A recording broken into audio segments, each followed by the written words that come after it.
This meeting is being recorded.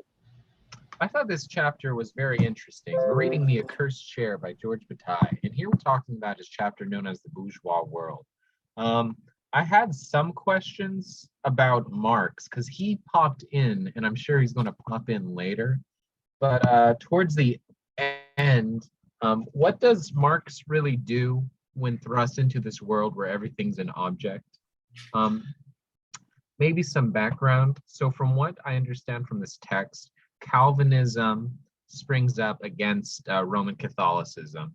And in Roman Catholicism, its economy had its excess energy, its expenditure built into churches and this other worldly stuff. So it wasn't a thing per se, but this otherness towards God. And so people got meaning from that, right?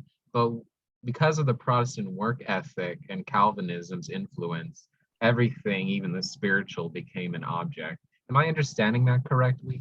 Does anybody know? That sounds basically right. I mean, what I keep trying to do is relate whatever he's talking about to the general notion of the general economy, and I have trouble doing that sometimes. Like I'm wondering, like what does this have to do with that? And so, you know, in that part, like with Roman Catholicism, it seems like he was saying in the medieval world, they had a place to put all the excess stuff. What is it? The expenditure, you know, namely into churches and into useless celibate monks. And, you know, they had places to pour all that stuff. But then Luther, and then even more so Calvin, split those two worlds apart.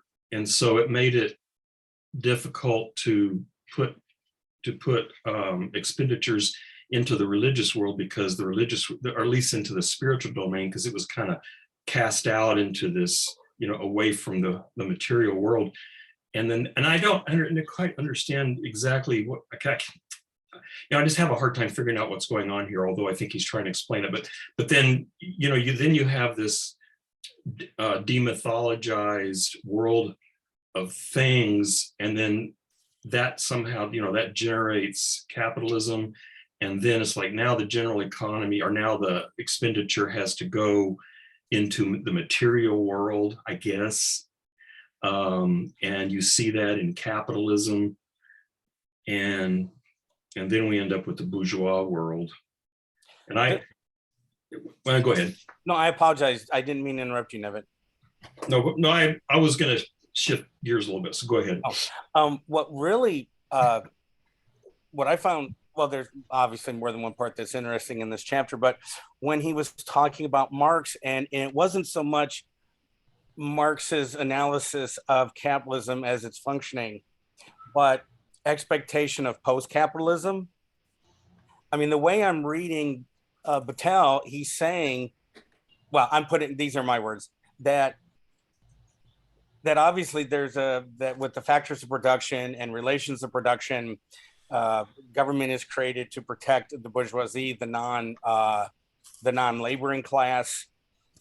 Once the workers take over, they're going to destroy class distinctions. Therefore, you don't need government.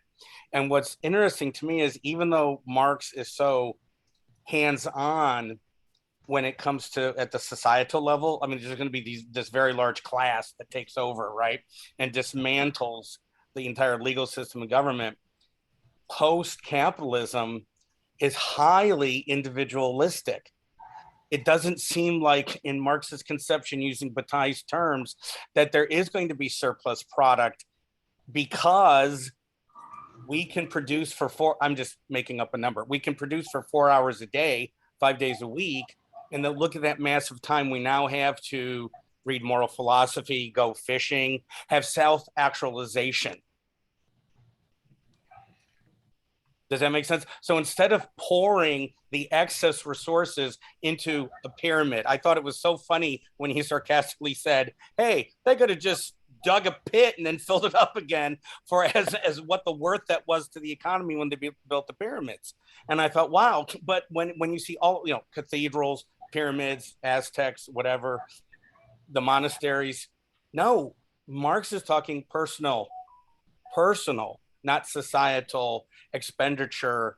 And remember how Bataille talks about leisure or loitering or not working. I mean, no offense, but sitting reading moral philosophy to most people shouldn't be taking up 8 hours a day, except it's a very small percentage. But Marx was talking about this for everybody. Well, what my fundamental question is, what does he mean by intimacy? And then how is this notion of intimacy related to what you were talking with? Because what you were talking about, Ed, seems to be toward the end of the book he's talking about, or this chapter, he's talking about the adequation of humanity, the adequation of man to the world of things. And I think that shift into leisure is part of that effort to recover some kind of intimacy for humanity in a world of things that has been stripped of any kind of spiritual value. And I'm glad other people are kind of confused, because I'm not sure how this works, but it's one, intimacy has something to do with a return of man to himself. I'm not exactly sure what that means. Well, remember, from a Marxist point of view, industrial capitalism is extraordinarily alienating, right? It really separates a human being from being a craftsman, right? He's not a craftsman anymore. He's a semi-skilled or unskilled laborer. He's separated from his and her village life, religious backgrounds, family, clan systems, and is thrust into this cold industrial world where all these people are seen to be a factor of production. And it's because of that stripping away of all their other potential identities, regionalism, religion, family and friendship, kin networks, that then they can say, oh, I should have had a V8. I mean, I'm a worker. It doesn't matter about all these other differences. Right? It doesn't matter if someone's from the south of France and I'm from Paris and someone's from the Rhineland. We're all in shit city, and our foundational relationship to the economy is exactly the same, and we should recognize that. And then once we can transcend that amazing alienation of industrial capitalism, then we can look for individual fulfillment. So I just don't know exactly. I mean, I still don't really know what he means by fulfillment, and what do you?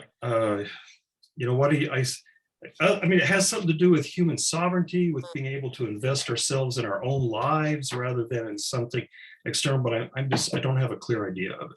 So he makes a point, but Bataille does, that during the medieval era, right, Catholicism, Christianity, he calls God human, right? Doesn't he? Do you guys remember that? That sort of stuck with me. God is this, yeah, I should find it, but I think that relates in a way, because our meaning came from God then, but under Calvinism and now under work, right, where we feel alienated in our jobs, we need to find that,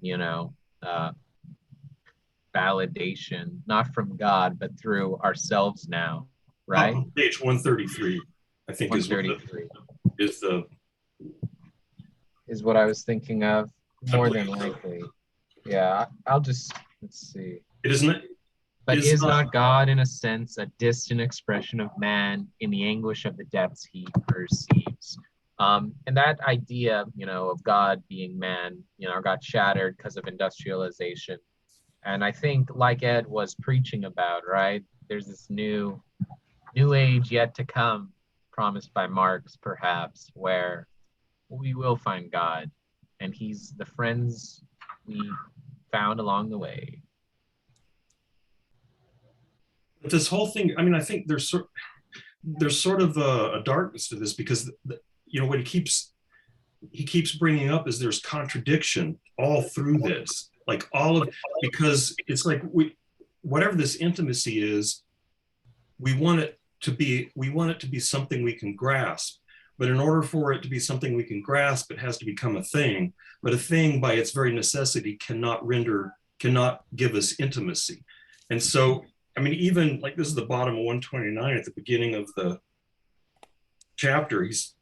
He says, religion in general answered the desire man always had to find himself, to regain an intimacy that was always strangely lost. But the mistake of all religion is to give man a contradictory answer, an external form of intimacy. And so he thought even religion did that. So even religion was contradictory, But then when you lose religion and then move into this sort of secularized economic world of capitalism and even Marxism, that shift, it seems to become even more pronounced, because now all there are external things. And so, this business about the adequation of man to the world of things is somehow, he seems to think there's this effort to recover human intimacy within the world of things that we have created. So we've secularized the world, and yet I think he's saying even in capitalism you see an effort to recover intimacy in a world of things, and then Marxism is maybe the most thorough or the strongest effort to do that.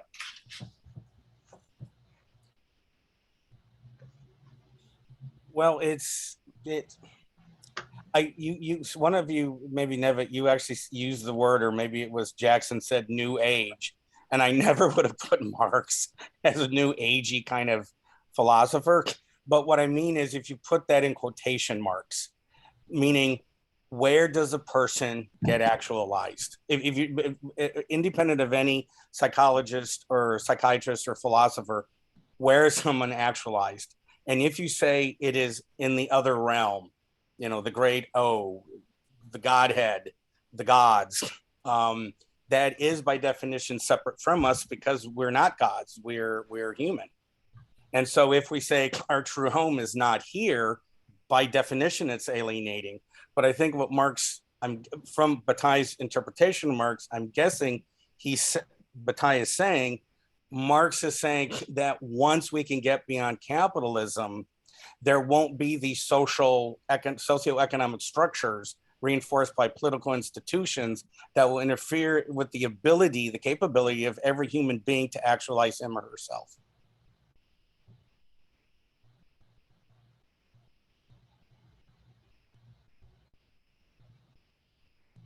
Chase, are you referring to that section, sacrifice or consumption? It's back in the section on the Aztecs. Yeah, sacrifice or consumption. Okay. Yeah, that's where. So, yeah, because he starts throwing around these terms and just kind of expects you to know what they mean, like intimacy, and then he just kind of uses that. So going back and reading that section, because I remember him talking about it before, and those are the 2 pages. So yeah, kind of what he's saying there is, okay, yeah, the servile use of a thing to make something a thing. Well, it's basically when you treat something that is of the nature of the subject as an object or a thing. So that's what he means by servile use, and that's this kind of, alienated reduction to the order of things and whatnot. And then intimacy is this kind of reversal of that, where what has been rendered profane because of servile use is then kind of restored back to its proper sacred quality through consumption or communion, where it's no longer treated as a mere object, a mere thing, but is once again returned back to kind of something proper to the subject. So that seems to be what he's getting at. Although there's still a lot that does not explain. I don't know, his account of Marxism in general is kind of confusing, because so his vision of Marxism is so different from how you would learn it today. Okay, for him it was like he wrote this what was it, the late 1940s. Marxism is on the rise. It's a historical force, kind of happening with the Soviet Union and whatnot. So he's talking about that. That's very different from today, where you have sort of like quasi, like, socialist or communist states to kind of claim they are, but it's mainly like an abstract philosophical idea more than anything now, it seems. At least that's what it seems like to me. So it's very strange to have them be talking about like all these people here, these Marxists that believe in, you know, they're gaining ground, they're, you know, helping complete this process of alienation to the order of things, and that's why they're on the rise. And now it's kind of, well, you know, capitalist realism, there's no other alternative now.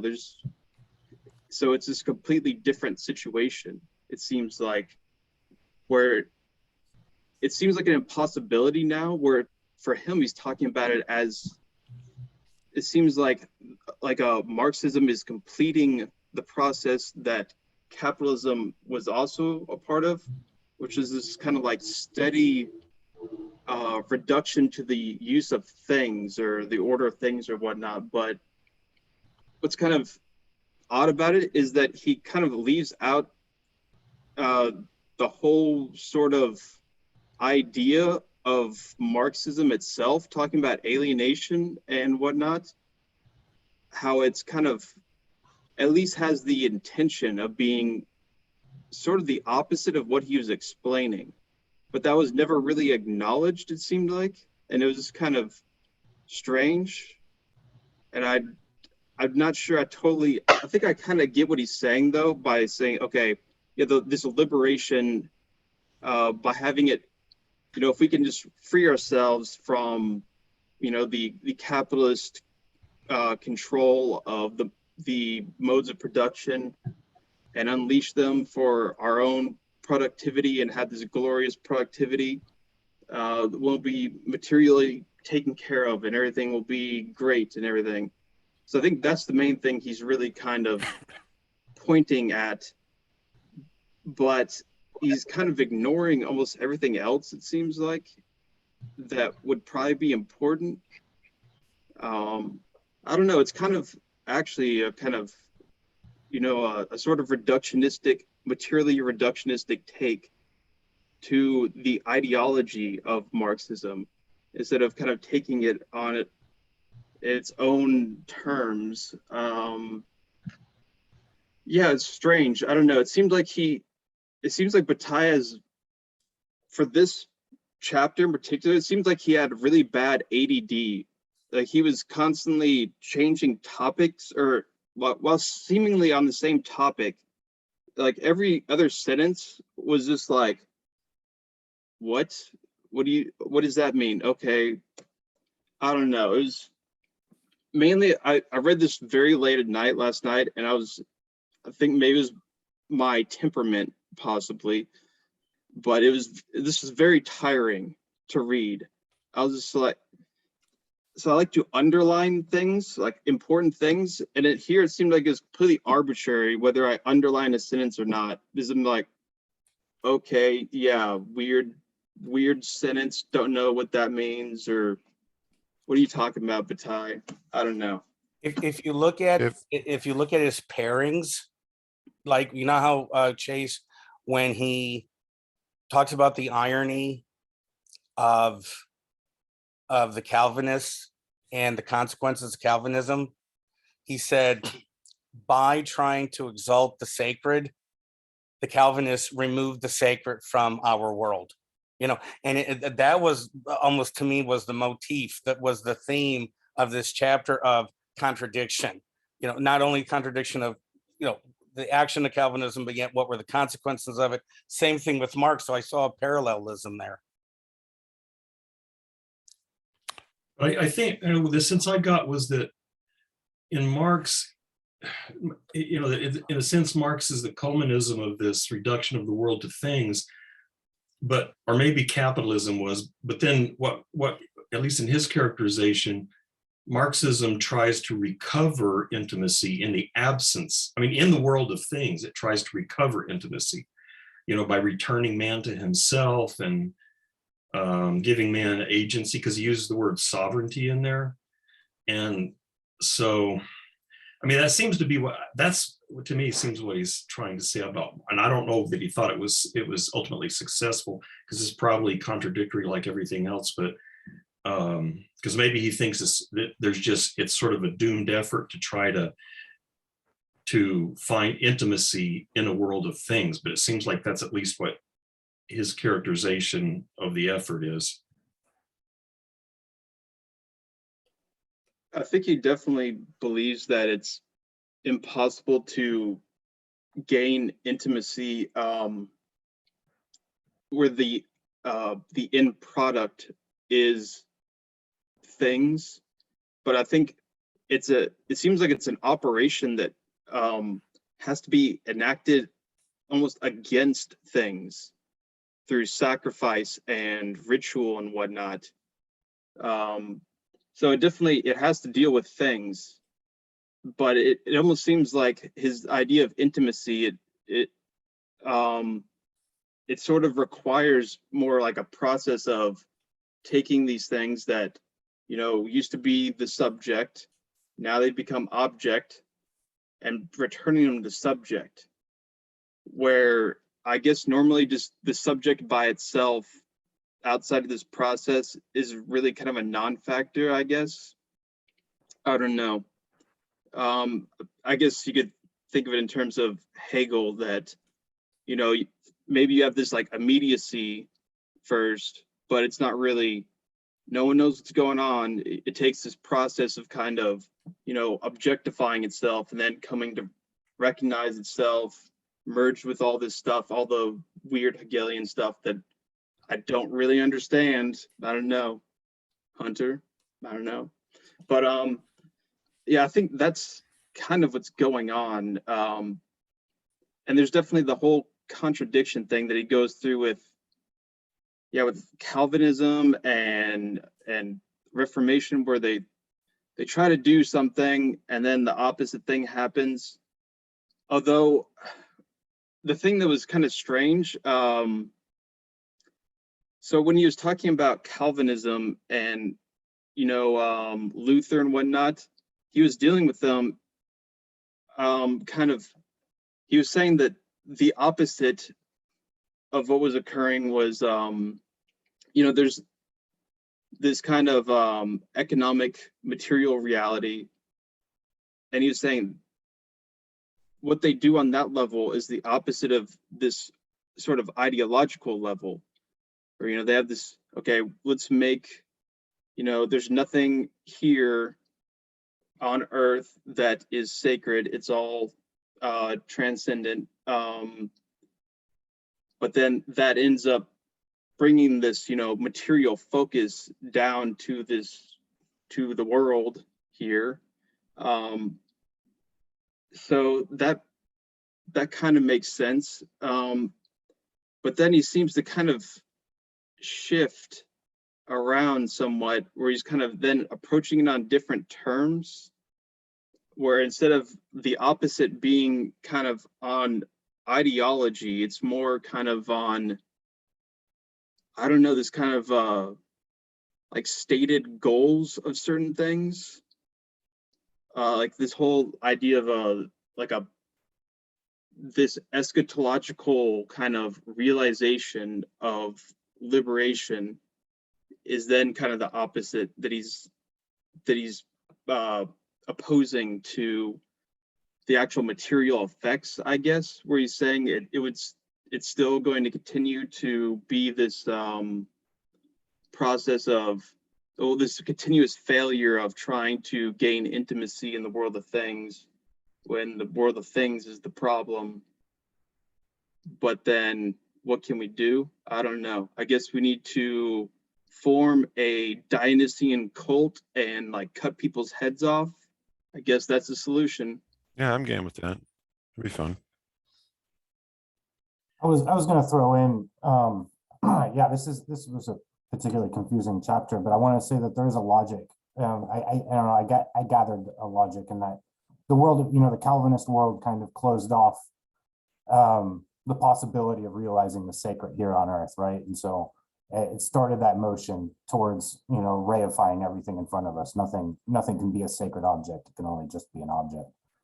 capitalism kind of swoops in and takes advantage of this dynamic. Now all the expenditure goes back into the mode of production. So it accelerates production, and we have more and more things. We become obsessed with things. Everything human becomes thing-like. So the intimacy we crave, we actually displace and crave things as if they're going to provide us with that intimacy, and that's very much, I think, part of the capitalist dynamic. But I think one of the points he was trying to make is that this liberation that the Marxists promised isn't realized in capitalism, because people's needs are still not being met, and there's still it's not entirely what was Marx's phrase was trying to push towards an administration of things rather than an administration of men, right? And so under capitalism, we have an administration of people, right, in order to maintain a class structure. As oriented as we are around commodification of things, right? Our power structures are still take people as their objects, whereas the Marxist paradigm is power now is concerned with administering things in terms of the mode of production and then their distribution, so that everybody's needs are met. Along the way, Bataille raises this as like this was a stated goal for liberation, to make sure everybody's needs are met through these things as a precondition. But I think he raises it as this was a necessary stipulation, but is a sufficient stipulation. I think he agrees that it's necessary, but opens the question of whether it's sufficient. But Marxism is kind of a further radicalization of what Calvinism started and then capitalism developed. It's just taking it by the horns and saying, yes, it is things, right? But now that we can get to a world where we manage things and make sure everybody's needs are met and people aren't overworked and people aren't starving, then they can come back to themselves in their humanity. We can start to lift this spirit of alienation that's been initiated by the Calvinists and then intensified by capitalism. That quotation that Joseph put in there, intimacy is not expressed by a thing except on one condition, that the thing be essentially the opposite of the thing, the opposite of a product of a commodity, a consumption and a sacrifice. Since intimate feeling is a consumption, it is consumption that expresses it, not a thing which is its negation. And I was perplexed by that, but with regard to what Eric was saying, I'm wondering if Bataille is saying, that in order, since this, I don't know what to call it, world of meaning is not a material world, that we have to negate the material in order to recover, or maybe to put it the way Chase was putting it. If you look back at that stuff on about the Aztecs and that page, those pages he pointed us to, he's talking about the experience that the sacrificer has of intimacy with the sacrificed. And like you said, it's sort of a breakdown. Instead of the other person, instead of being an object, is the other subject. And so this intimacy is this sort of embrace of the other and perhaps even the entire world, like the whole world of, this keeping the sun going and all that. And then maybe the way, I'm just trying to put this together, maybe the way that links with this passage is that the way you do that is through consumption. And, so sacrifice is a kind of consumption of the other, and it incorporates that in a sense into oneself. And I'm thinking, Nietzsche talks about incorporation, as in literally like incorporating the other into oneself, consuming the other. And so maybe that's what he's pointing to there, is that in the world of things, the only way that you regain this kind of intimacy is again through this kind of consumption and incorporation of the thing into oneself. But trying to link this to what Eric was saying, when all you can do, when you're struggling merely to provide for people's needs, you can't do that. I mean, you kind of are, because you're incorporating it, but you're just barely getting by. Whereas in order for it to be able to negate things as things, he seems to, perhaps he's thinking there has to be an excess.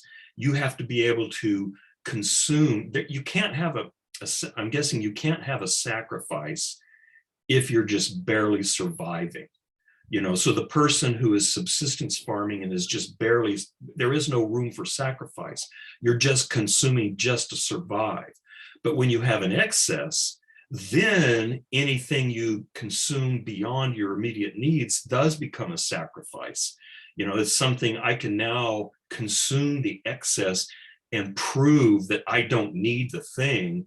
I can negate the thing as thing, thereby demonstrating my, what's the word, contempt for the thing, and therefore my elevation of the sort of spiritual value of the thing, because now I'm negating it as thing, consuming it. And perhaps there's also, part of that movement is this, in that consumption, is this sort of subjectification of it, sort of incorporating it into who I am. And so I'm wondering if that's all, maybe that's too much, but if that's all tied up in this shift of Marxism. Like you said, you've got to get to the point where everybody's needs are met. So then you can begin to wastefully incorporate stuff and, waste your time studying philosophy, and waste your time doing sculpture, and waste your time doing music, and waste your time writing plays. That these activities that Marx wanted to happen in the fully developed communist state maybe are all examples of that E word,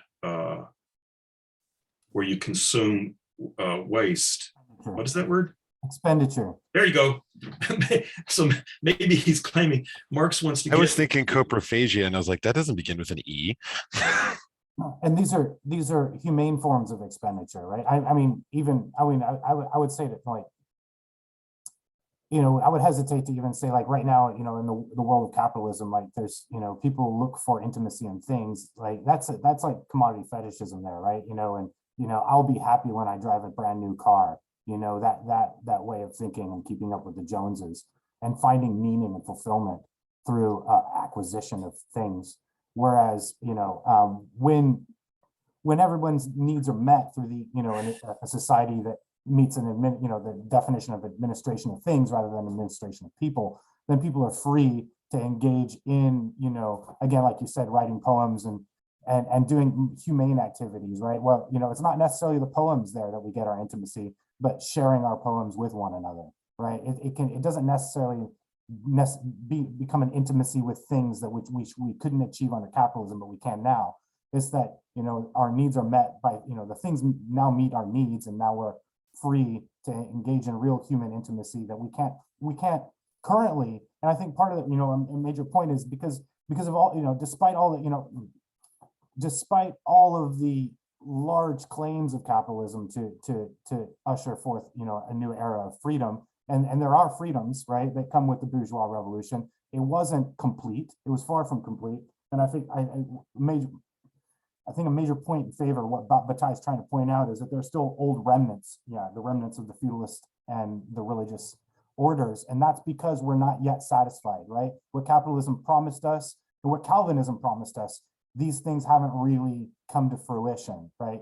And so there's still a temptation to go back to the old way of things, where we now romantically, falsely nostalgically tell ourselves that there was intimacy back then and we lost it along the way, right? And so part of the struggle is, in order to get forward, we have to really learn to let go of these old ways of thinking, right? And I think, like Ed was, saying, we need to stop seeing ourselves as Southern French as opposed to Parisians, because screw those Parisians, like all of these really regional identities, religious identities kind of stand in the way of a future where we have like an international brotherhood of mankind, which is part of the Marxist goals.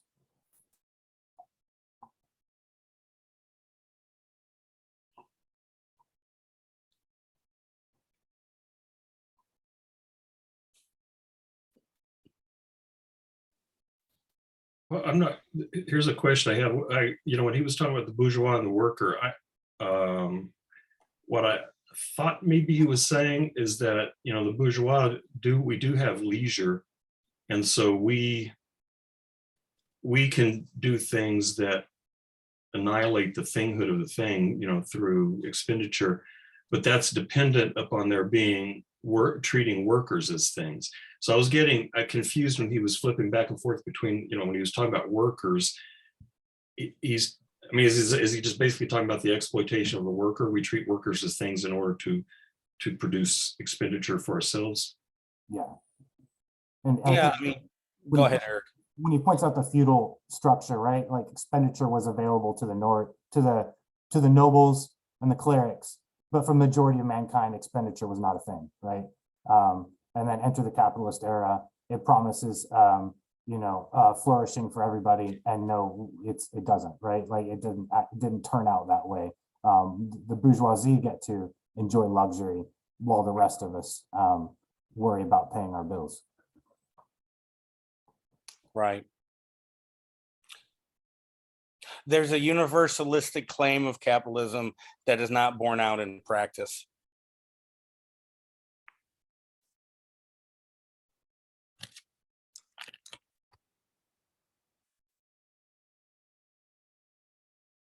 Well, we figured it out. Well, now how to change it, you know? Time to be prescriptive. Let's make some policies, Nevitt. Let's start on the campus grounds, and then let's see where we go. Well, I tried to read ahead over spring break because I'm always short of time. So I read the section on Soviet industrialization, and I don't think he thinks that whatever happened there actually fixed everything. So that at least, I mean, he actually has some very, what's the word? He finds ways to I can't redeem some of the things that happened in Soviet Russia. So he's not completely judgmental of, or condemning of it, but I think it just seems to me that part of this whole story here is, like we've been talking about, is this self-contradictory thing that there's. And so I'm wondering if he's saying there's just that there's always just going to be this oscillation between, efforts to recover intimacy, and then we thingize, we objectify whatever it is we're incorporating, and then it becomes a thing again. And maybe he just think, because even, like that passage that I typed in, religion is this, let's see, once the world of things was posited, man himself became one of the things of the world, at least for the time in which he labored. It is this degradation, this is all the way back on page 57. It is this degradation that man has always tried to escape in his strange myths, in his cruel rites. Man is in search of a lost intimacy from the first. Religion is this long effort and this anguished quest. It is always a matter of detaching from the real order, from the poverty of things, and restoring the divine order. And so, he says from the first. And so I'm wondering, the way he's connected capitalism earlier with rationality, and with the rational reduction of the world to things.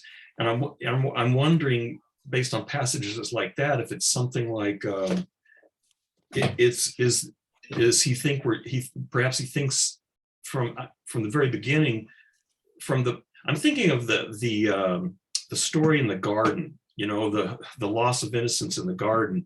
One way I've heard people read that is probably perhaps a mythological representation of the development of self-consciousness, when human beings become fully self-aware and kind of experience themselves as objects rather than as just mere, as pure subjects, and then develop this, this sort of rational faculty after that. And so what I'm wondering if he thinks that this problem is that we want to return to that state prior to the fall, as it were, prior to the development of this completely, this sort of self-consciousness where we are objects for ourselves. But that's just never going to happen. And so we're just in this constant quest for recovering this pure subjectivity that we just can't, we're just never going to get there. And so we just keep, coming up with these different ways. And somehow the general economy is tied in with that. I'm not sure how. Actually, another, Nevitt, I've heard that explanation. Another one, sorry, my cat attacked me. Another one, you can read it in some ways anthropologically, going from hunting and gathering to settled agricultural production.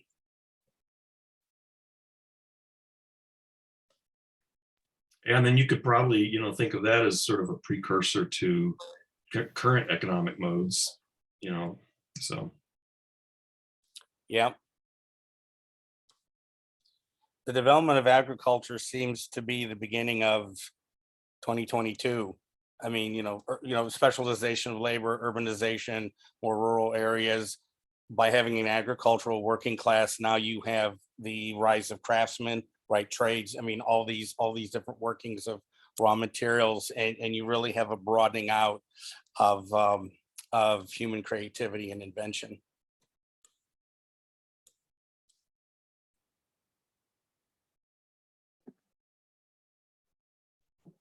Ted Kaczynski wasn't a big fan of it. He was against agriculture. Mm-hmm. Yep. Oh wait, actually, so I think his main thing, I think he said agriculture is kind of, this is the kind of like a anarcho-primitivist kind of idea, is that usually it goes wrong with agriculture. Because then you get, these sedentary states and, this division of lands, and it all goes downhill from there. Who knows?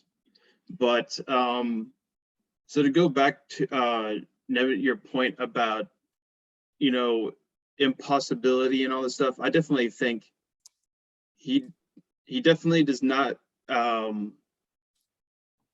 believe that there's some kind of like final state of resolution of these things. I don't know, it's kind of, I wonder how this would fit in with his reading of Hegel. So if he,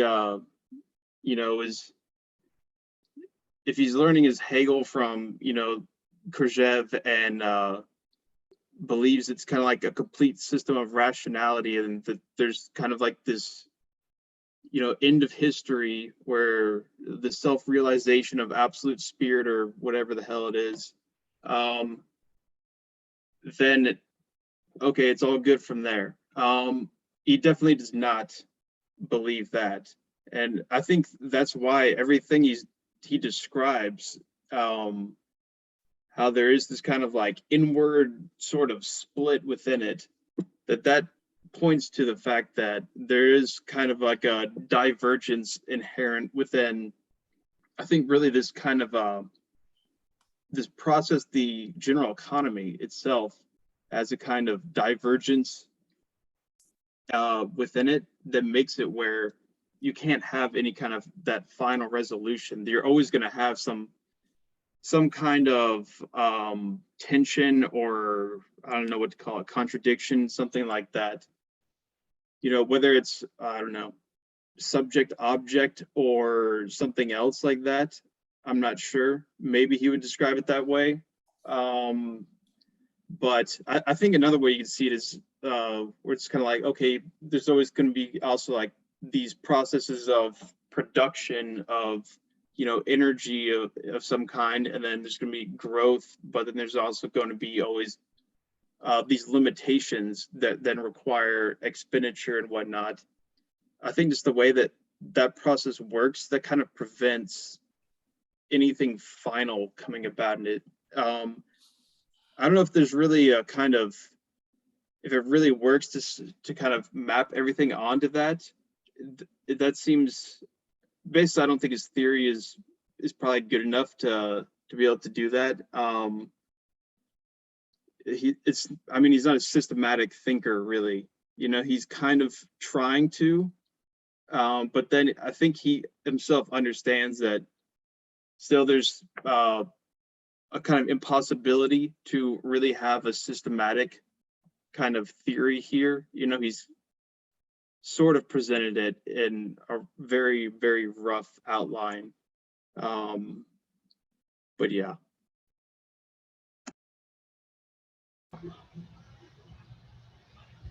Yeah, I think Bataille kind of rejects the closed system of Hegel. Actually, I think he says that explicitly. But I also don't. It kind of seemed like part of this chapter might be, well, kind of all over the place almost, because it feels kind of like, unlike the other chapters, are usually like a very specific period of history or the society. It kind of feels like his description of modernity itself, almost, instead of just the next two ones will be, the more specific Soviet industrialization, the Marshall Plan. This kind of sounds like just describing modernity. And as he says, like modernity is itself necessarily confusing, which seems like he was saying goes from the Protestant removal of the sacred to everything except like inner experience of the divine, like very personal inner experience of the divine. And then like I said, the capitalism only, the bourgeois kind of just take advantage of that, where now they take the rationalization of the world to the order of things and kind of run with it. And then that causes confusion almost because, like, in the notion of general economy, there always has to be, you can never just use excess for growth. There has to be rational expenditure, but almost like people don't know how to do it anymore. Like, they always knew how to in all the other previous societies. They could always do it in the church or the Buddhist monks or the human sacrifices. And now people don't seem to know how to anymore. Why modernity is so confusing to people. So we should get the Buddhist monks to build monasteries and churches and then sacrifice themselves? Well, something interesting, right, is when speaking of Lamaism, is that Lamaism sprang up because warfare was happening all the time, and there was this tussle between the red hats and the yellow hats.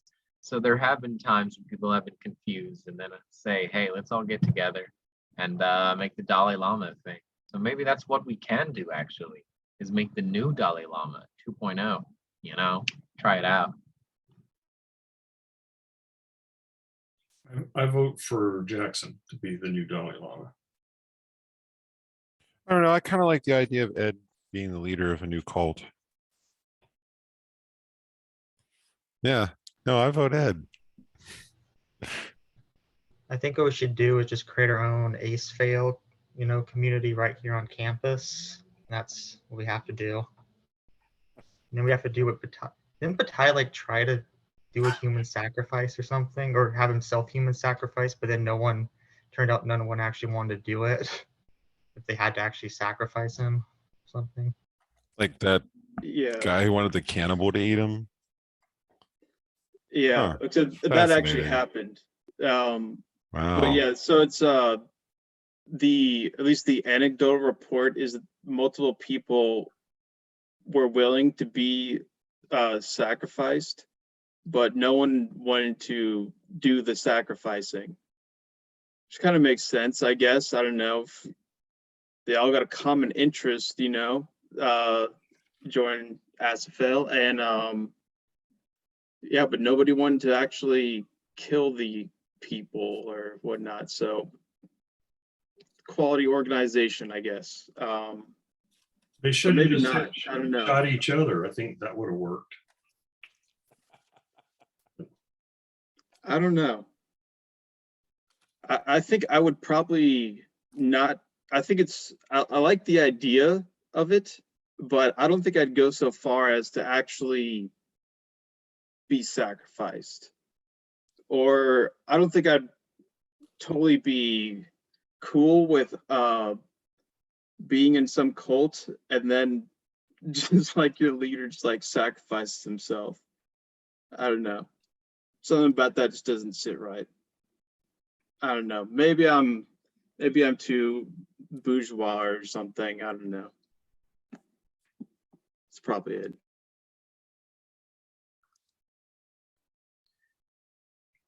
Going back again to that quote from before, I'm not sure that I can infer this, but I'm wondering, it's something also that Ripley said made me think of this, that maybe he thinks that the desire, or that the religious impulse, the desire for something divine is somehow built into us as well.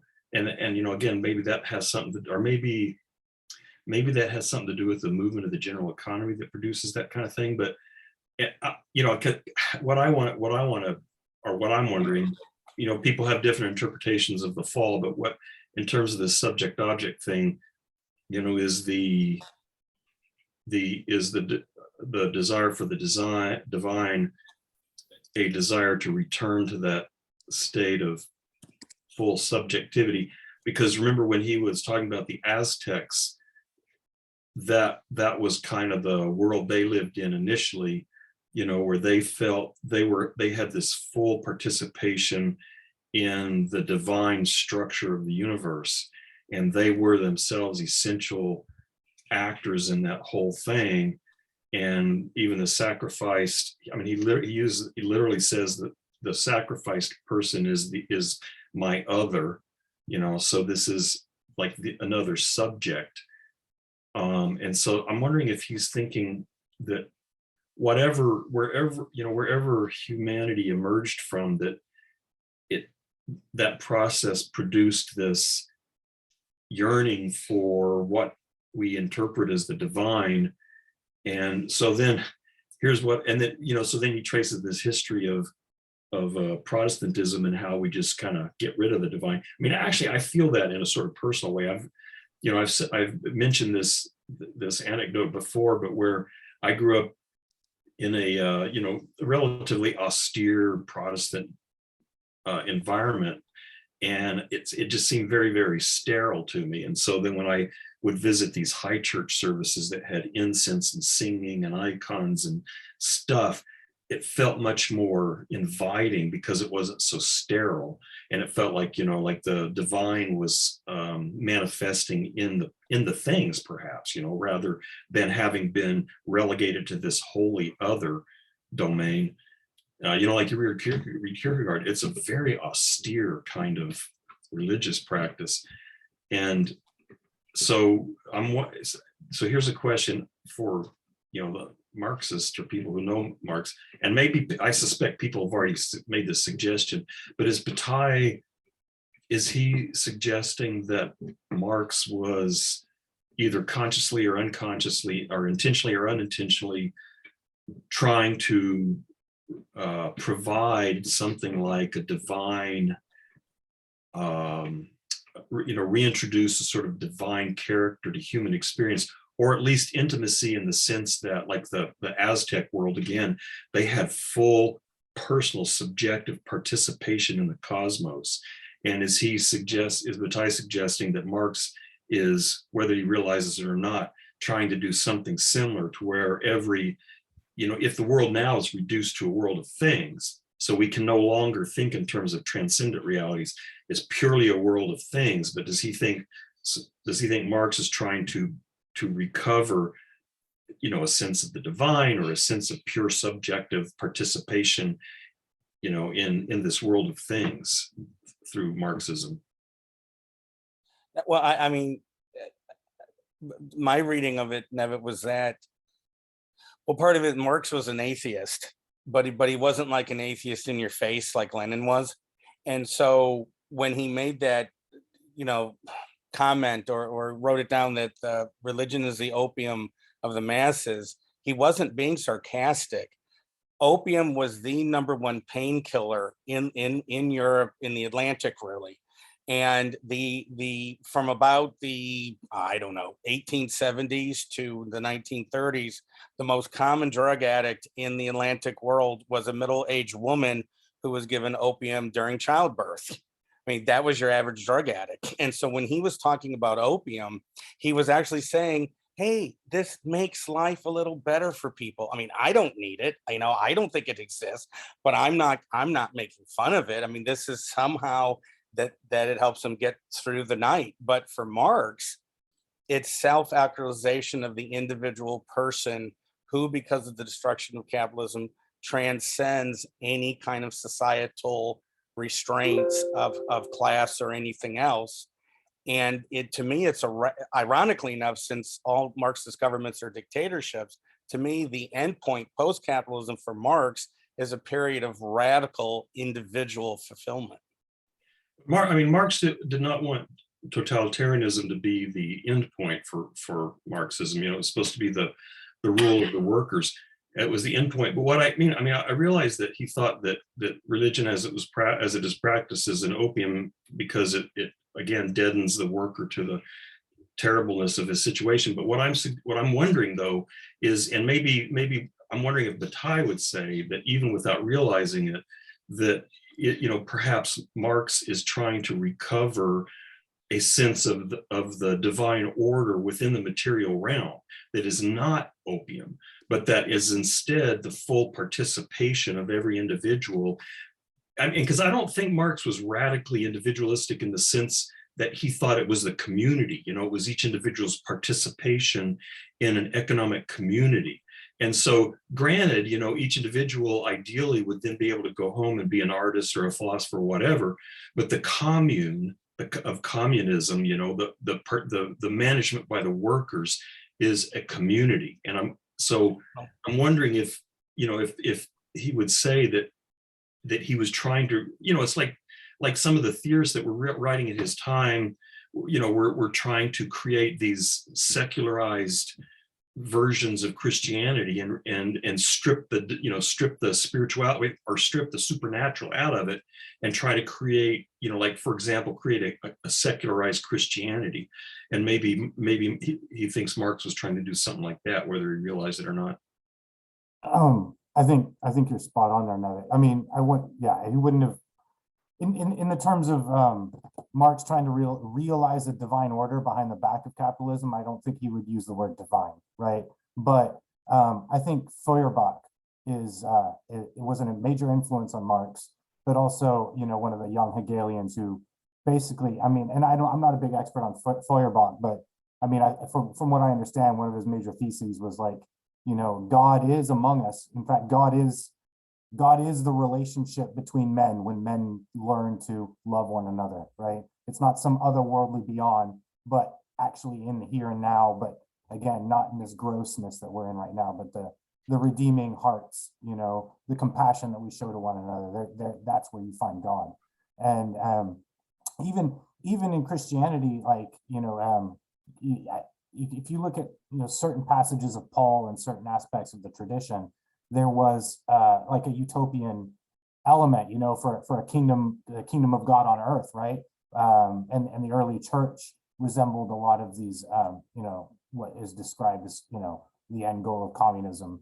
And so I think in a lot of ways, Marx was continuing a lot of what had been developed through Christianity, just without the supernatural element, and borrowing heavily from Feuerbach.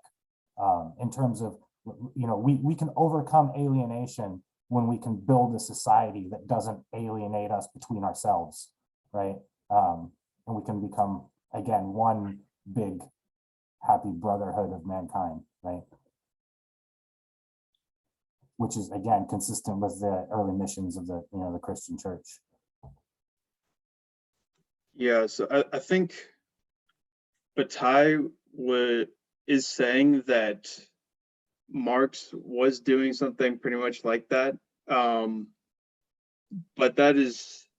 Marx would definitely not phrase it that way, at least. So yeah, he's gonna have a critical view on religion, and is basically trying to sees it as a kind of mystification. And so part of it is, I think the whole movement of Marxism and whatnot, it's trying to really, I mean, of course, there's a lot of different kinds now, but Marx himself, he saw that religion, especially, these institutional religions that were kind of, they're supporting the state, supporting, whatever these cultural relations that are occurring, these established values, that was always going to be something that was helping cement the status quo. You know, whether it was in feudalism, it was supporting that that relation.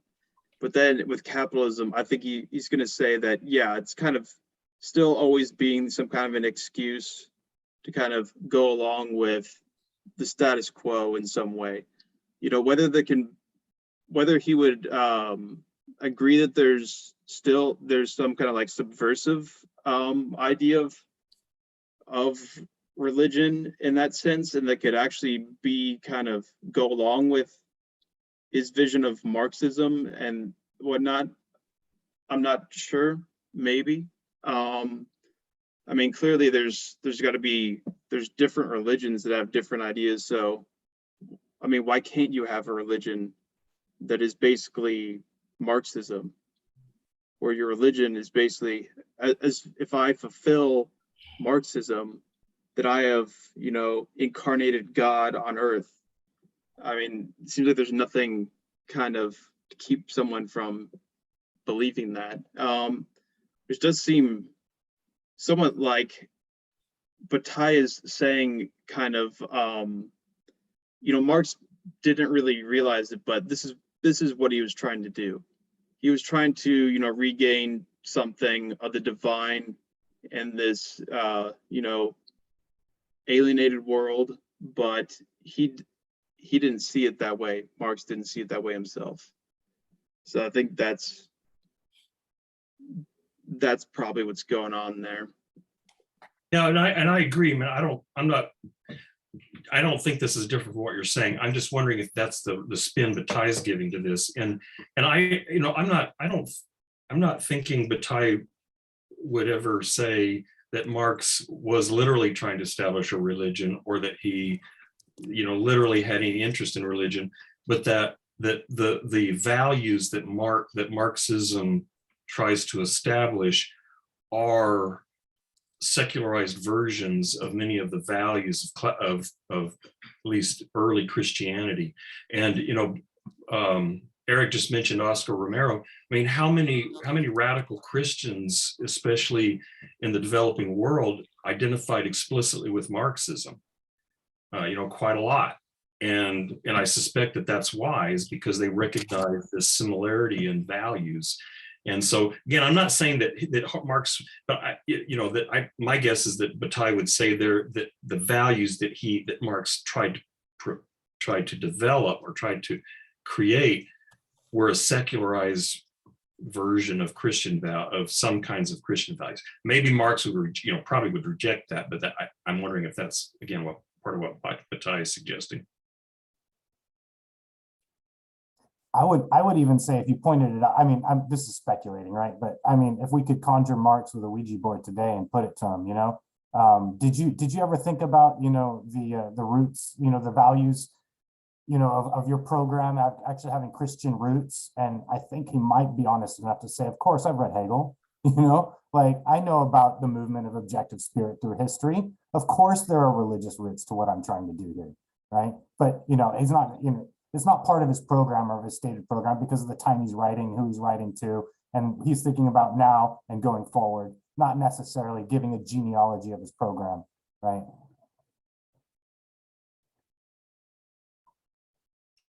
Eric, it's pronounced Wajibord. Oh, okay, thank you. Did you see that video? Have you ever seen that one where it's like, okay, I'll put it in the chat. It's just, yeah, all right, sorry, nerd moment. It's basically a guy reading all these Ouija board questions and they spelled Ouija board wrong. So he tries to read it phonetically the way they spell it. So he's like, Watcha board, Ouija board, Kawaja board, Quadja board, Waluigi board. Yeah, it's a strange word when you first look at it. Just what? QUI? Yeah. It's yes in French and German. Oh my God. Yeah. I was thinking it was like, okay, it's pronounced like the French we. Yeah. We. But the Q is kind of weird. Yeah. I am wondering in this if he is making some type of, because I noticed on page 132 where he talks about domination is never total. It's in 133, I'm sorry. But domination is never total in a deep sense. It is only a comedy. It never deceives more than partly, while in the proprietous darkness a new truth turns stormy. And then on 136 to 137, he says the reign of things was supported whatever by the natural propensity to servitude. It corresponds to the same movement, to that pure will to power, to growth for its own sake. That outward, contrary to the servile spirit, is basically only its complement. So I'm wondering if part of what he's trying to show is in a historical description of different forms of conquest and an anthropological sense, different values being formulated in order, because it really struck me that he decided to use the term will to power very specifically on 137, and that he mentioned that domination is only temporary. So I'm wondering if this is in part what he's trying to say is there needs to be an abdication of former values and a creation of new values in order for us to truly thrive as human beings. And each one of these civilizations from an anthropological sense has Nietzschean components of value creation.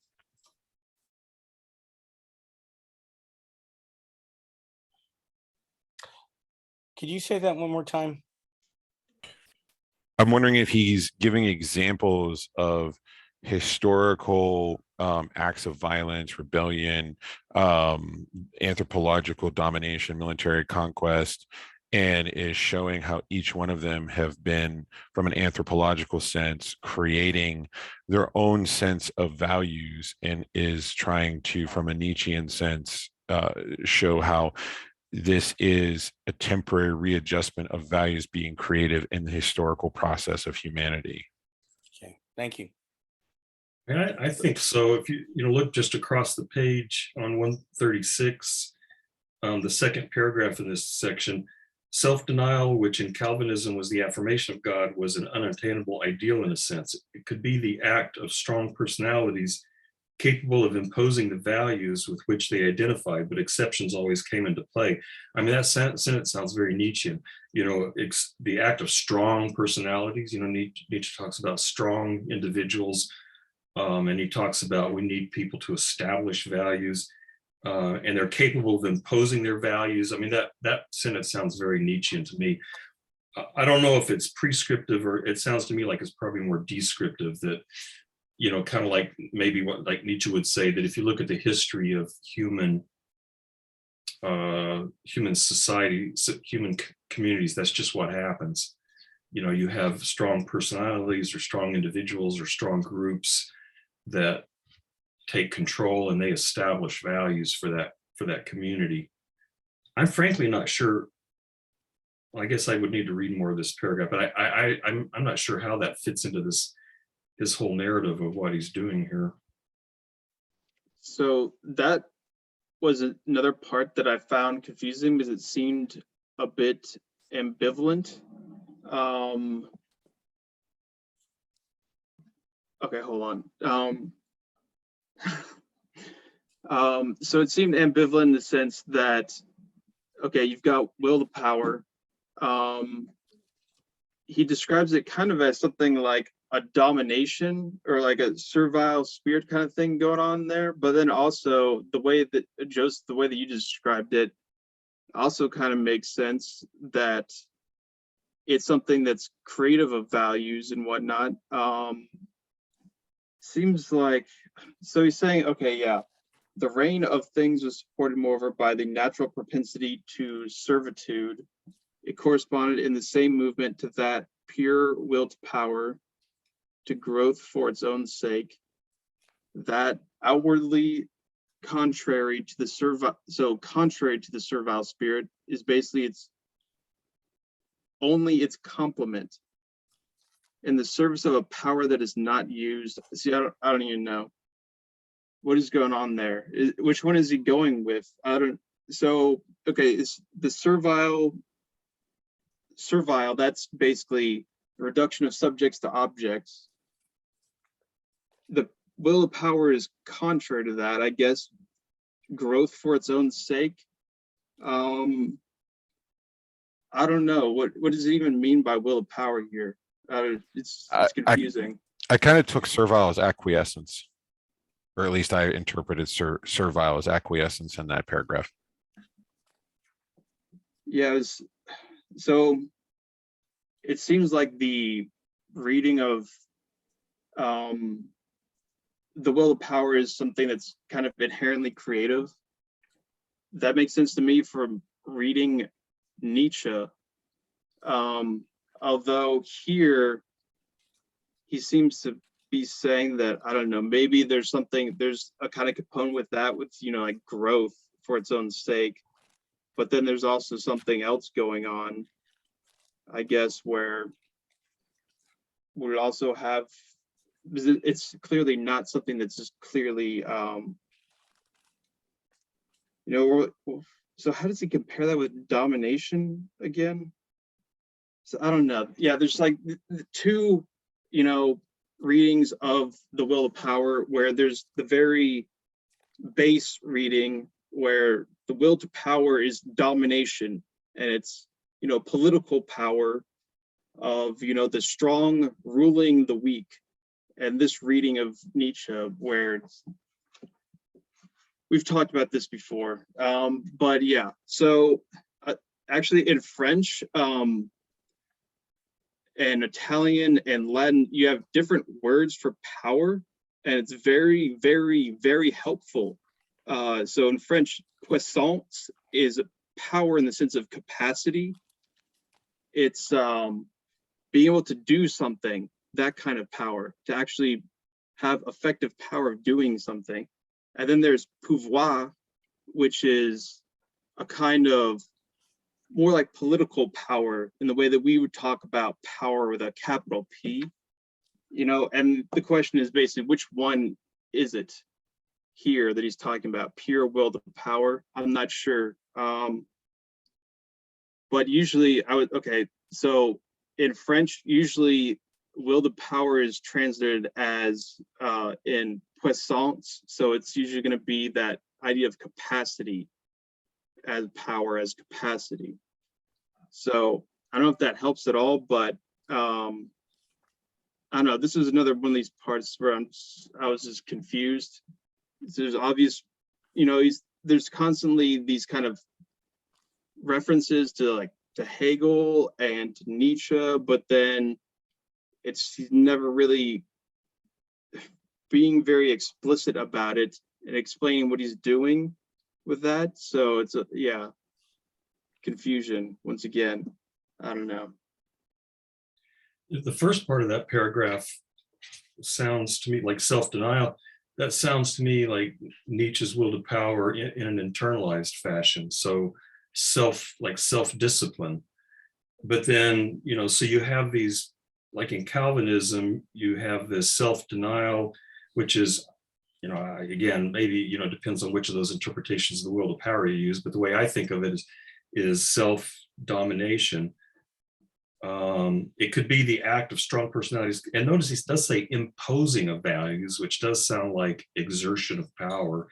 But so it sounds like that, at least in those few lines, he's talking about people who had this ability. I mean, it sounds like the ascetic priest to me, these people who are capable of disciplining themselves, and then they impose their particular values on other people around them. But I don't know. I also find this paragraph confusing. I think I'd have to go literally sentence by sentence and try to understand each one. So that, I think I remember last night reading this at 3 in the morning or whatever, getting some kind of a vibe of that ascetic ideal that he was talking about. So he seems to be talking somewhat about this process of nihilism, where that's kind of what's going on with this, I don't know what to call it, alienation, where things are being reduced to the world of objects. We've kind of lost this sense of being able to have intimacy, communion with the world of subjects or whatever it is, to get in tune with this general flow of the general economy and all this. So we've lost that to some sense, but then again, it's always been this process of kind of a kind of phase space where we're kind of shifting in and out of it. But then it seems like he's saying that historically something significant has happened where we are it's a difference of quality and no longer a quantity. There's something significant has occurred, where there is something, a kind of genuine nullification going on. And that makes me think that, yeah, he's talking about something like a kind of, like Nietzsche talks about, this process of nihilism, where it is still an expression of the will to power, but it's ultimately a will to nothingness. Maybe that's what's going on, in the sense that, okay, we're just simply going towards objects for the sake of objects, and we think that's our salvation. But ultimately, that itself is a kind of nothingness, because these objects are also a nothingness. That sounds very Hegelian, so maybe that'll work. No, that's very similar to the reading that I got in page 141, where he said, and I have it highlighted some things in my notes. I just have what is it here? Their attention, and specifically I say the bounds of materialism, their attention is apt to be limited to what is there, but they are not closely bound by the elevated phrases that express their feelings. In their universe, there is no firm limit opposed to the general linkage of things subordinating one another. So I believe this is the section where he's talking about communism and man's adequation to the utility of things. So I'm assuming he means dialectical materialism. But I think what 141 midsection. He's talking about the proletariat.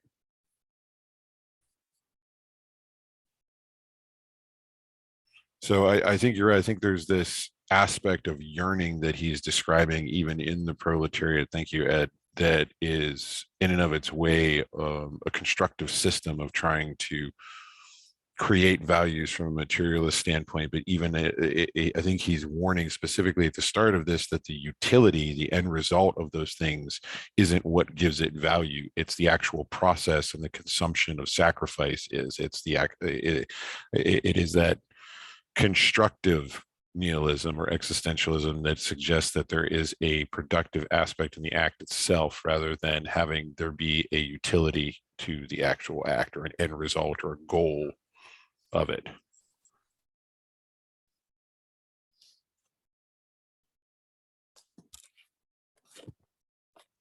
I like Chase's reading of that paragraph. Maybe I'm just too much stuck on that paragraph 136 and 137. So I've been reading through this. So it sounds like he's saying, initially in Calvinism, you had this sort of self-denying spirituality. And initially that you had to have that, well, it could be the act of strong personalities capable of imposing values with which they identified. On the other hand, freedom given to things was the common possibility. There was no need to maintain the purest and poorest spirituality, which alone was rigorous enough in the beginning to counterbalance the subjection of the whole body and of activity to things. And so it's like, like there was this movement to reduce everything to the world of things.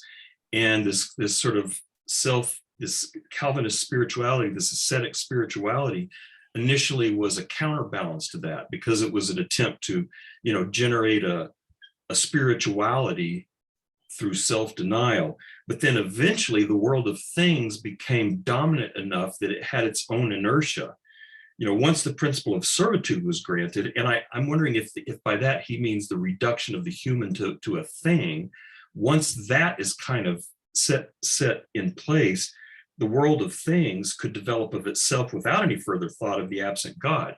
So at that point, you no longer needed that those self-disciplined, strong personalities to impose those kind of values on their society, because the society had taken up those values in and of itself. And it has now become a society that thoroughly is a society of things, including humanity. They are now just things, they're servants. And so then the advantage was clear in minds always quick to grasp the real object of allowing intimacy to recede, as beyond the threshold of consciousness. So this notion of intimacy then just completely evaporates in the complete world of things. The reign of things was supported, moreover. So again, this completion of this project of generating a world of pure things that no longer needs strong personalities to impose it. The reign of things was supported, moreover, by the natural propensity to servitude. It corresponded in the same movement to that pure will to power, to growth for its own sake, that outwardly, contrary to the servile spirit, is basically only its component. So this pure will to power, to growth for its own sake, I think Chase is right. It's sort of a will to nothingness.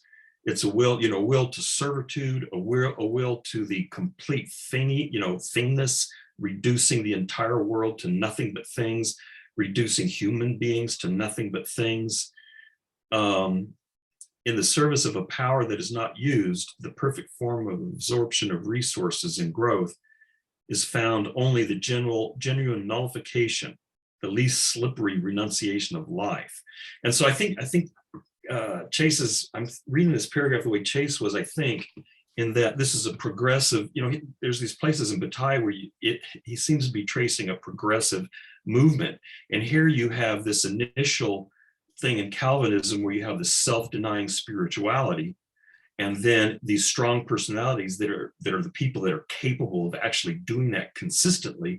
They sort of impose those values on the society around them, but then at some point the society picks up those values and carries them forward, and that whole world of things then develops this inertia on its own that no longer needs those people to enforce it, because it's become the status quo. And then this world, this pure world of things, then again with this inertia carries on, and now it's carried through by this sort of will to power of reduction of the world to nothing but things, which is ultimately a sort of a nullification, a renunciation of life, nihilism. So it sounds to me like he's in that paragraph describing this process that starts with Calvinism that eventually reduces the entire world to just a barren, meaningless, lifeless landscape of objects, of just pure things, where even humanity no longer has any value, or spiritual qualities. Everything, including the human, has been and I think the will to power there is, for Nietzsche in my reading, the will to power is everything has a will to power. The herd, I can give you text for this. The herd has a will to power.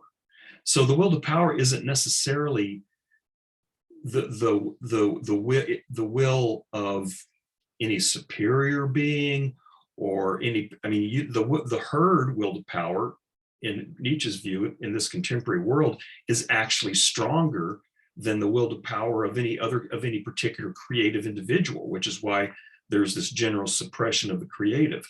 And so I'm wondering if that's what he's saying here, that this movement that started with Calvinism develops its own momentum, and it generates or becomes this will to power toward nihilism, of reduction of everything to the world of things.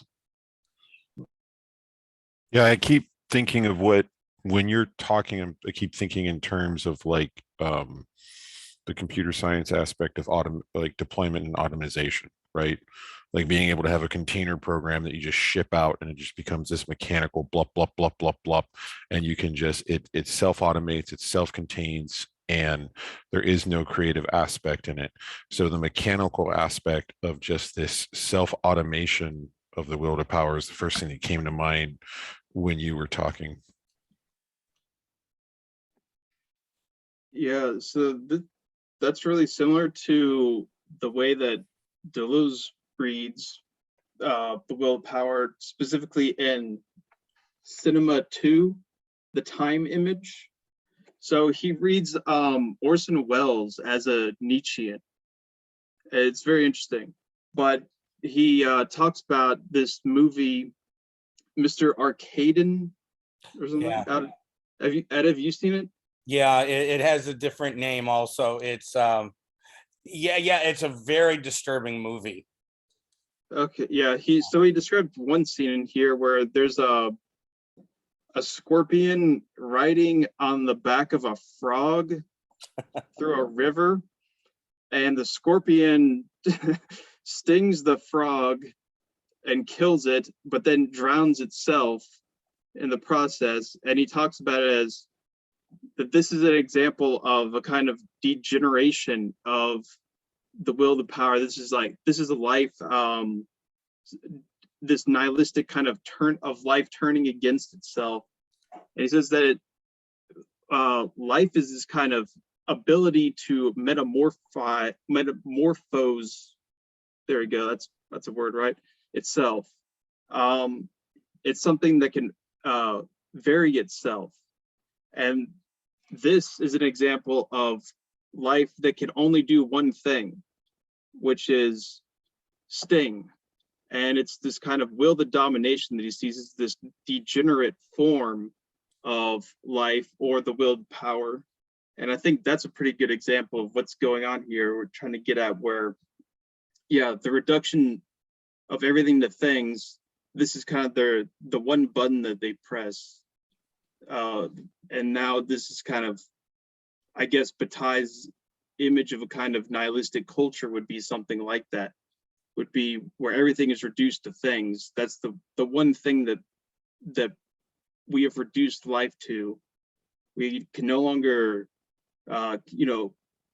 get this power of life where it's this metamorphosis. Why can I not say that word? Where it can metamorphise itself. It can change itself. Maybe there's something like that going on. I don't know. Seems kind of like it.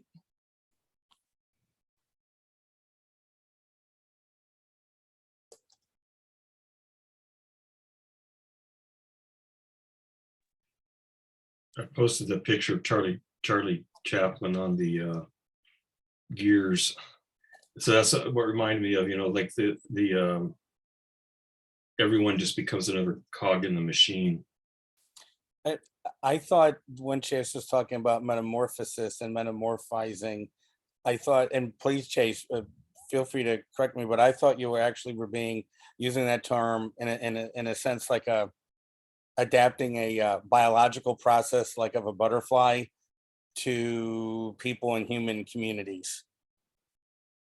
Was I understanding you that there literally can be potentially transformative change of a person or persons?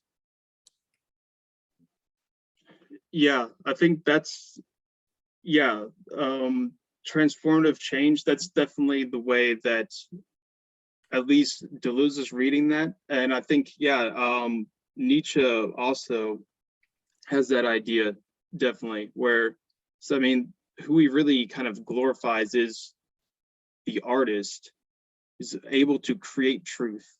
And that's also what Deleuze also sees in Orson Welles as something that's very laudatory, is that so a lot of this, I don't know if anyone cares about this, but he sees it as what Orson Welles is doing is he's enacting the powers of the false against the judgment of truth. So before, cinema was about, action images where you have just kind of ordinary relations in space. You have ordinary narration that follows, chronological time. And the movie will go along with something where it's just simply reinforcing the idea that there's one truth behind it. Oh no, this guy's the killer. you find out at the end, and then justice comes and serves judgment. And he's saying instead Orson Welles does something interesting where he complicates that, where he makes it impossible for you to know the truth. And that's this kind of assertion of the powers of art to kind of have this kind of force of plurality of truths. And that's what art is really about. And that's what he sees, this kind of creative spirit. That's the willed power in some sense, in the puissance sense. Yeah. I mean, the idea of subjectivity, but multiple subjectivities, right? And it seems like sometimes in so many of the great Wells films, there's not a prioritization of any of the subjectivities, right? They're all equally subjective. They're all interpretive, right? They're all personal and affected by experience. And so there's, I don't want to say a flattening, but there's almost a kind of, I don't know. Deleuze talks about it as a plane. So this gets this from Spinoza somewhat, but the idea of a plane of immanence, where he talks about it as, putting everything on an even ground in a metaphysical sense. Right. Yeah, that's what I was trying to say, that like saying Citizen Kane, Kane's interpretation isn't more or less valued a value interpretation than his first or second wives, right? Or Thatcher, who they have a really deep and abiding hate for at least 20 years. But those two probably know each other more than anybody could ever know anybody, and yet that understanding didn't come to friendship. So yeah, for me, I mean, Wells is able to present alternative views with equal compassion or equal objectivity. I'm uncomfortable with the word objectivity, but still with a sense of I'm not taking sides, right? He finds, okay, I never thought of this before, but with you talking, Chase, it's like he finds the people making choices compelling, like what is driving the choices, and to realize there's such a range of motivations for people that maybe they themselves do not understand, right? And to me, he is rarely sarcastic about any of his characters in the films that he is so intricately connected to. And in a completely different format, think of Dostoevsky and how you can have these 3 or 4 or 5 different interpretations, right? And it's striking how you can have Raskolnikov's mother's letter. That sounds like a completely different personality when you read her letter in the early part of Crime and Punishment. It's to me one of the most striking examples of a voice, and it's not even a person. He's reading his mother's letter, and then you just, after a while, you bang your partner. I just want to say, shut up. Okay, you are so melodramatic. Yes, I feel sorry for my sister, but will you just shut up? This isn't about you, and stop saying alas. And then you meet the man who was the pig, right? More towards the end of the novel. What is it? The last 20%? I'm forgetting that man's name, but he is just on fire when the first sentence that you actually see him towards the end of the novel. Completely different sensibility, completely different sense of motivation. And it seems internal, inside looking out, that Dostoevsky was incredibly empathetic. Yeah, so I think it's the idea of where you can talk about a kind of objectivity, I think, but it's objectively showing a kind of, let's see, what do you call it? A uncertainty in terms, it's an objective uncertainty in a way that is kind of shown. And that's what prevents that idea of putting kind of one category on things, which would be, that's the system of judgment. And that's what art is able to complicate, and the kind of literal etymological meaning of complicate. It's able to fold together, multiple perspectives, multiple possibilities of interpretation into things. And yeah, Hunter, are you good? You're good, right? Yeah, Hunter. okay, he's good. All Yeah, right, good. Okay. Sorry. I wondering. Yeah. was going to ask where he got his weed from. He let me know. Oh shit, this is being recorded. No, He's having PC issues. right, You said seeds. Where did he get his seeds from? Because it's spring. You know right, he's going to be planting vegetables. right. Yeah, I was going to ask him the same thing. Yes, I love Off carrots. camera. Yes. Well, sorry, to clarify, I hope you can hear me, by the way. Do I sound normal? Okay, fine. Well, How do you define normal? yeah. Yeah, sorry, I just was having this whole time, while we've been in this Zoom call for this section, I've been trying it here. I'll pull it up and show you guys. Have you ever heard of this? It's an HDMI capture card. I have been fiddling with this and the settings on this, and I've been plugging it and unplugging it and getting slightly more drunk as the 2 hours have passed by, and I've gotten less and less skilled at handling computers, and I'm getting slightly more frustrated as the time goes by. I had a major breakthrough right around 20 minutes ago when Eric messaged me, and then I've been enjoying that, and then now things are down the tube again. So I'm tired of that. Drunker, right? Well, you know, it's sort of like a chicken and the egg thing. I don't know if I'm so frustrated because I'm drunk, or if I'm just getting drunk to choke down my frustration with this damned computer. I don't know. It's a vicious cycle. But yeah, I just wanted to, if I could say anything, if I could just say anything really quick, I just want to say, I think that the key factor, I'm just trying to play Elden Ring from my PS4 on my PC, by the way, Joseph. Never mind. Stop distracting me. I'm drunk. I don't want to look at the chat. I can't. I'm going to start just talking to people. Okay, I'll help you afterwards. Talk, and then we'll figure it Well, out. no, I swear, I think because I can just put it on my monitor. I have TV. Whatever. Stop. Nah. Okay. So the thing is, Hegel, Bataille.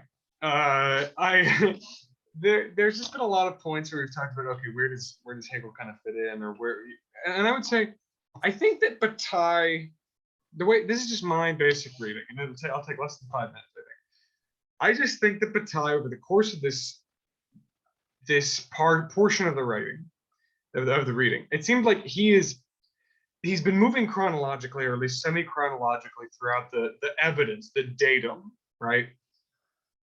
And now that he's at this point of Reformation and beyond, he has to contend with the presence of the writers of the Reformation and beyond. You know, I mean, and that includes overt references to the will to power,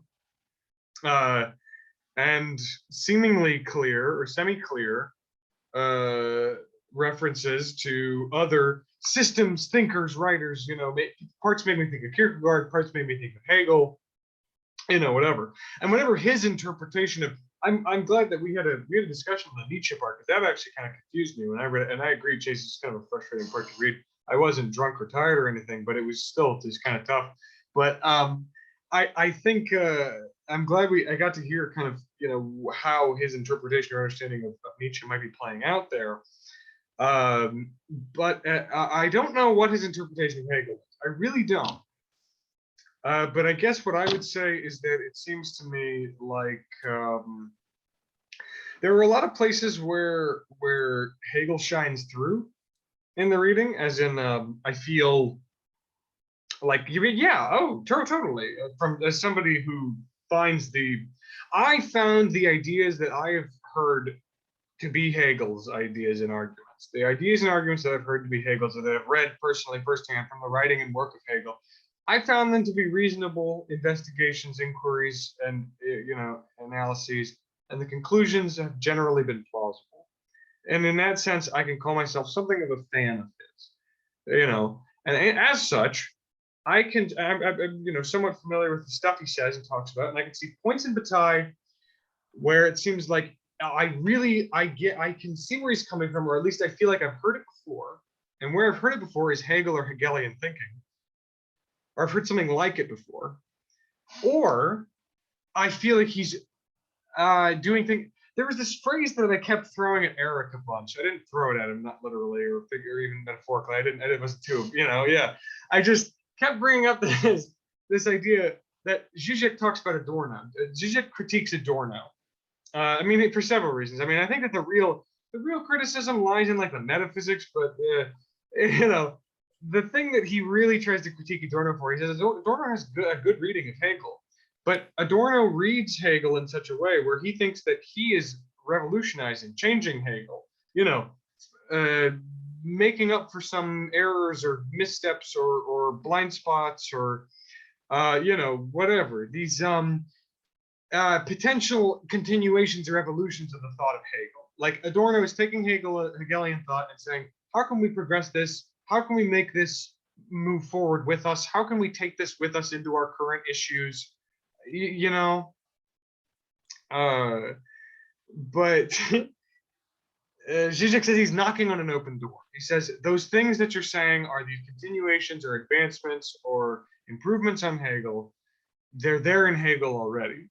And the way that you're reading Hegel as somebody who needs these specific improvements, who specifically needs to be reinterpreted or readjusted or modified or employed in this or that way, the very nature by which you are doing that, it kind of betrays this idea that your reading kind of misses these really revolutionary ideas that are present in Hegel, whatever. So in a sense, Adorno, you are knocking on an open door. Now, the truth and validity of that statement, that's not mine to make or defend.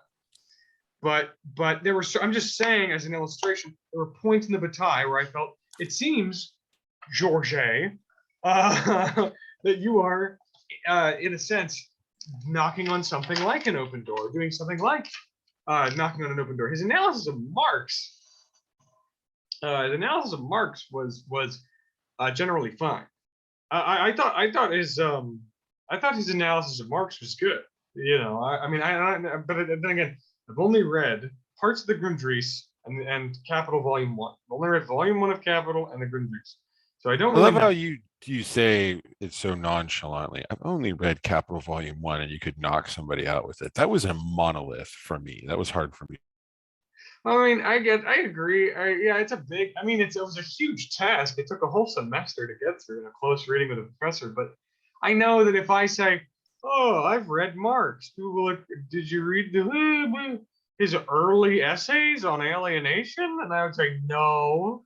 And then I would look like the night's biggest loser. All right, so I can't take risks like that. I need to be like, I've never read Marx before in my life. I just I flipped through Volume 1 and I perused the manifesto, whatever. Thank you.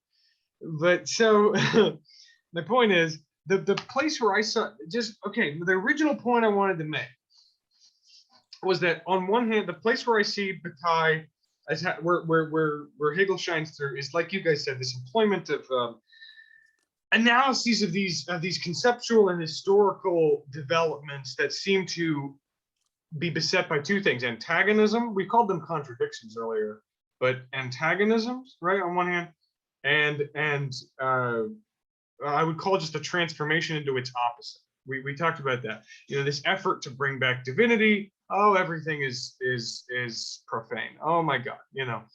That I think is a very common theme in Hegel. The other area where I should go, this is the thing that was very interesting to me that I want to bring up, and then I'm done talking about it, is that near the beginning, when he talks about people seeking intimacy, it's hard for me right now because of my state of mind to really get across what I think of what I feel. I don't know, maybe that's more compelling to you hippies. When I read the word intimacy, what I feel or what I think of, and what I feel or think of is absolute knowing, is this the end of the circle, is the fruition of, okay, you know what I think of? I think of this quote that when I was a teenager, it made me think Hegel was so cool. I was like, oh my God, he's so cool and mysterious, and I have no idea what he talks about.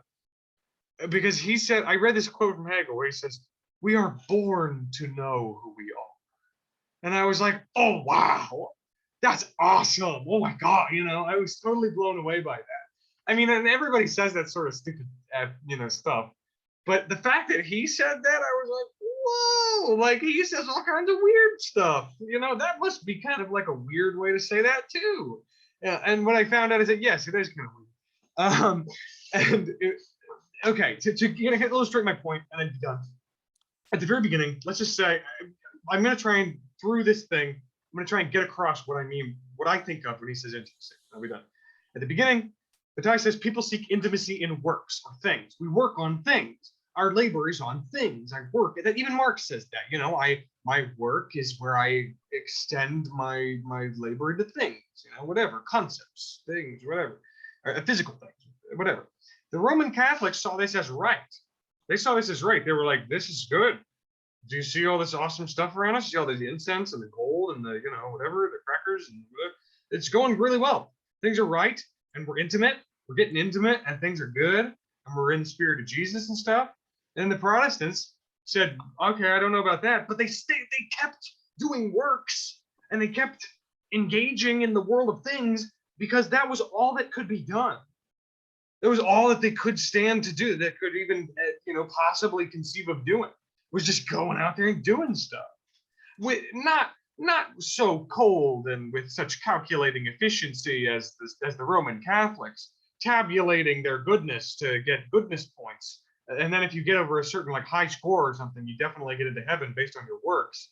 Or once you get an ecumenical council organized to determine whether your bones belong to a saint or something, then you're definitely good. I think Protestants saw this whole thing as profane and blasphemous and weird. I think what the Protestants said was you can't economize, you can't tabulate or calculate kind of how good you are or how sure you are that you're going to get into heaven, based on how awesome of a guy you've been, or how kind you've been, or how much communion you've eaten. But that doesn't mean just abandon it all. Don't just jettison all of reality in life. You have to keep going. You have to keep participating in the world because it's all that you can do. And the only thing that you can do is continue to try to do good things without any hope of economizing it. And what that blows away, kind of, is the rigid validity of the Roman Catholic interpretation of intimacy in works. There are still Protestants who find intimacy in or who find an intimate feeling in their works. We were talking about, what were they called? Pentecostals. The guys yipping and yapping, hooting and hollering, hitting tambourines and stuff, having a good old time, running around in the Lord's house. And those guys seem to find quite a bit of, an intimate feeling, but they're just doing it. They're just doing it without that same sort of cold economic efficiency of saying, I need to run around in the church pews 40 times and then God will love me, or I need to say my Hail Marys while I sprint back and forth while the guy plays the tambourine at a 4/4 tempo for 6 minutes, and then we get into heaven. You know what I mean? Like, it's not a math equation. It's not something that can be solved in such a way. It's just you have to do good stuff and hope for the best. That's all you can do. The Protestants did so because it was all that could be done, which means that both are caught with intimacy through externals, right? Okay. Well, then Bataille mounts the question, how can man find, this is the very beginning, I forget what page it's on, I'm not going to look. How can man find himself when the search itself is what estranges him, right? This search itself into reality, into the world. And I feel like Hegel's response, I guess if I took 2 seconds right now to think about it for a little bit, I could find an answer, but I'm not going to. Instead, I'm just going to say what I think Hegel would say, and you guys can tell me if this sounds like kind of in line with Bataille saying, whatever. But I think Hegel would say, he can't. And I think there are a lot of echoes of the conclusions of this thought from Hegel in Bataille. I think Bataille says a lot of points that remind me a lot of Absolute Recoil, where he talks about were previous times more intimate? Maybe, sure, but our coming to know loss. Our coming to know loss is more than the animalistic possession that we may have lost. This is Hegel's whole discussion of absolute recoil. The thing you lost is just the thing, the beauty of having it is just a phantom that the structure of your existence is using to haunt you. it wasn't all that great back when you had that thing. And in fact, there's very little reason to believe that you ever had that thing to begin with. But you want it now because the fact that it's gone makes it so good. You don't know what you got till it's gone, you know? And Bataille is saying, but our coming to know loss, our very conscious awakening as to the loss itself, that is more in a sense than our animalistic possession of like real brutal, like you know, in the Garden of Eden, having engaging in an act of sex is similar to raising one's hand. You know, that sort of intimacy. I think of like Garden of Eden lifestyle as sort of intimacy. What a lot of stupid people, I apologize for all the stupid people out there, but a lot of stupid people would say things like, I just so wish that I could return to the world of animals and to the simplicity of my intimate connection with my reality or whatever, you know. And it's like this idea that if we were chimps or something, we would be more holistically connected. Or maybe not. Maybe if we just drink enough ayahuasca or something and like sweat it out, we'll get more intimately connected. I think Hegel would say, stop it. Stop all of this. He would just tear it all down. He'd say, enough of this. You're not getting more intimately connected. The problem is that you can't. The initial abjection that defines us, our loss of our father, you know what I mean, in a sense, it gives us language. It gives us this sensuous world, this meaning, this spirit, this place where we see ourselves in the world in front of us, always already there, right? We fill out the world because we're completely empty. We feel ourselves utterly initially abjected. And as a result of that, it's like an orb of light that we were supposed to be, getting torn inside out by God or whomever. And then all it becomes is a radiant set of beams of light that point outside of itself, and inside of it is nothing but darkness. I'm a little drunk, so I don't know if it's making any sense, but my point is we can't get back to that non-estranged place. We lean into the wound, right? We accept the distance.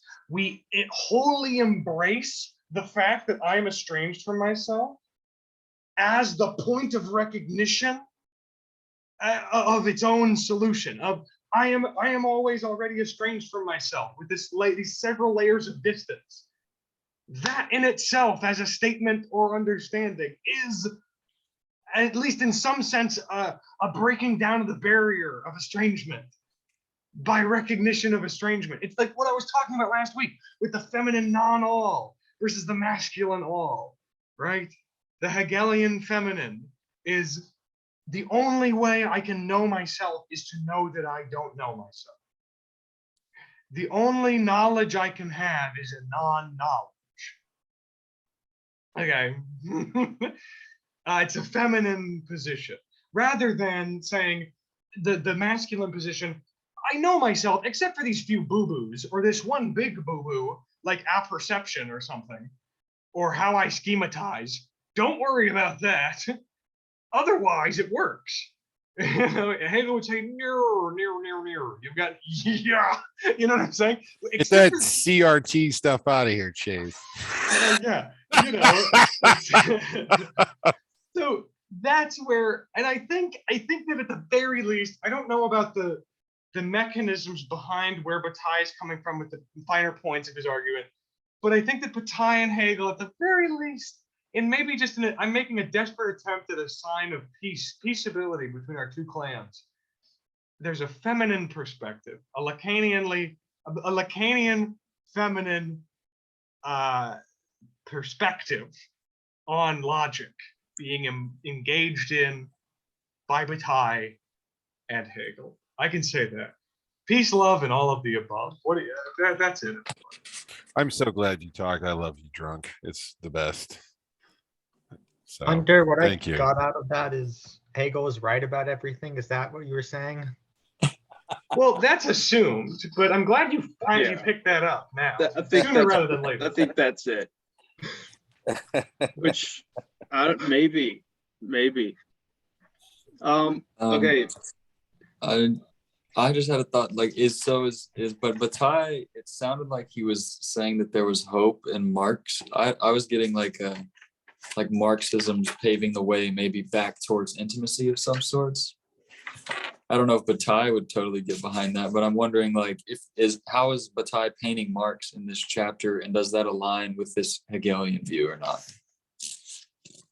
Wait, I'm sorry. Say that again briefly. I was looking at something.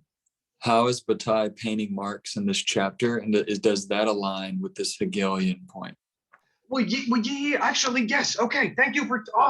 And I'll just try to be brief because I recently got into an argument with this professor of mine who's a lovely lady. But I recently got into a small argument with her because I was trying to make a point about Marx's deployment of logic. I was just trying to say Marx kind of deploys logic in a sort of masculine, I mean, according to Lacan, this masculine kind of affirmative way, you know? And then she said, oh, well, for Lacan to use terms like masculine and feminine at all is kind of questionable. And then I was like, look, that aside, I'm just trying, okay, I don't know, flim flam and boom bam, two types of A and B, you know, green and yellow, whatever. He's employing a patterned style of thinking. A yang style. You should have said, oh, I meant yang. Oh, yeah. And I'm more of like a yin kind of guy, I guess.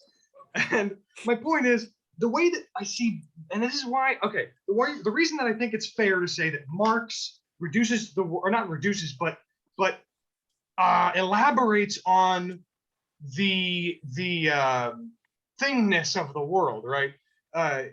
He elaborates the full independence of the economy from our other concerns, right? And says that we can find ourselves after liberation from things to action, and that capitalism is busy liberating things, right?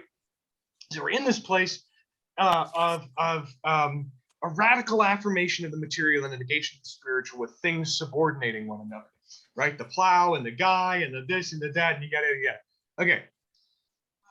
The reason that I think that is fair, right, is that a way to word a similar idea or a similar or parallel or the same sort of critique. Hegel's big, problem, I think, or not Hegel, but the Hegelian tradition's big problem with the Marxist approach, right, is that Marx's approach is founded not on a non-all, but on an all with exception. And his all with exception, right, is okay. I'll give you these exceptions are a lot of places. There are a lot of places in Marx's economic theory where these exceptions that ground a founding principle are present. One of them being the Asiatic mode of production. I don't know if you've ever heard of that. That's a term in Marxism. The Asiatic mode of production is just basically he lists a series of categories of modes of production, and then anything that doesn't fit into this 8 or 9 different. He worked really hard on the chapter, and it took a long time to write. And he didn't want to write about all these other modes of production that didn't quite fit his categories. So he was like, whatever.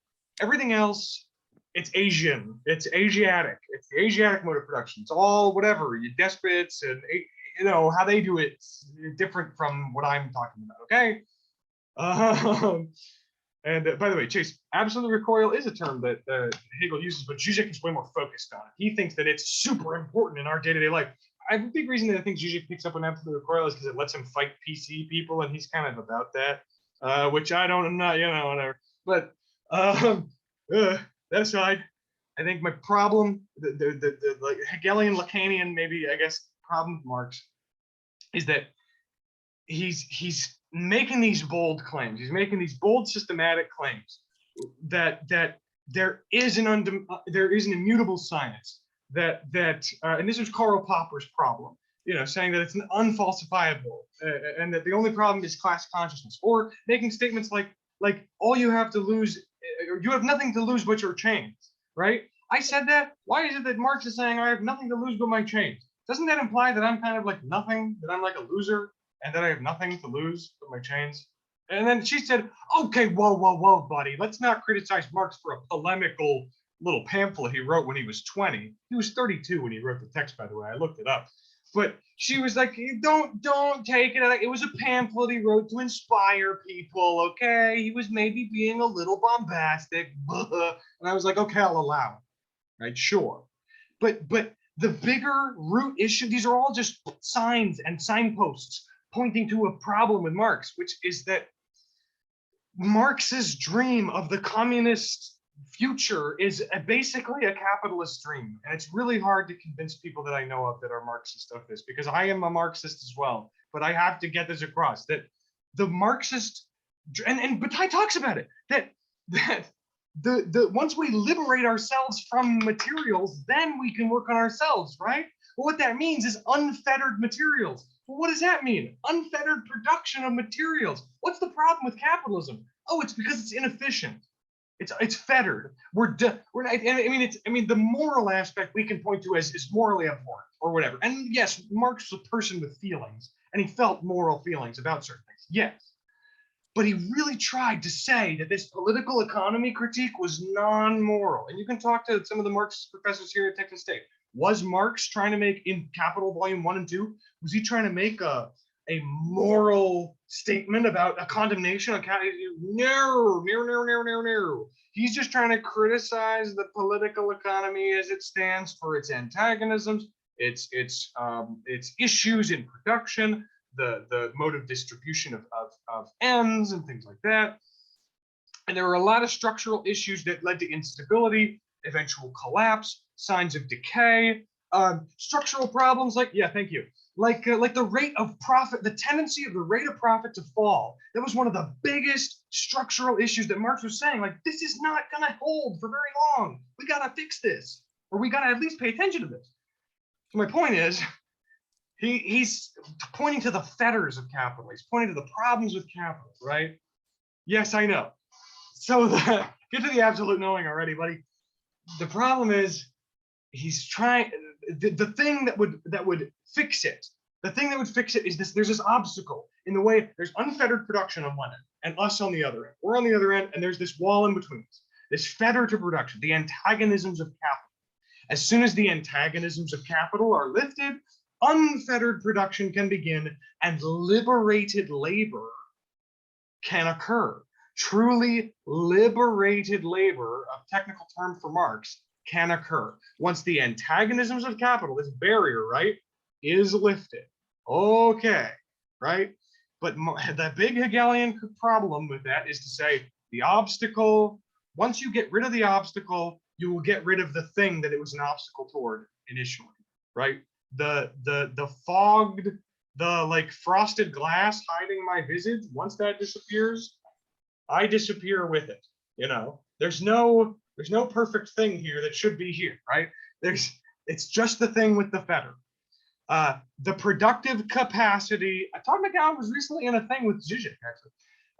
The productive capacity of capital is only possible with those antagonisms and fetters of capital. Once you remove those antagonisms and fetters of capital, you don't get unfettered production.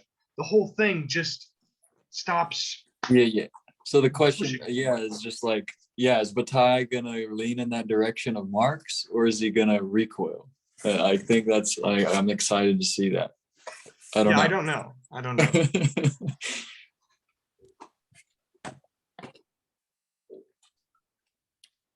I mean, but the secondary sources I read make it sound like he tries to lean in the direction of Marx, and then his failure,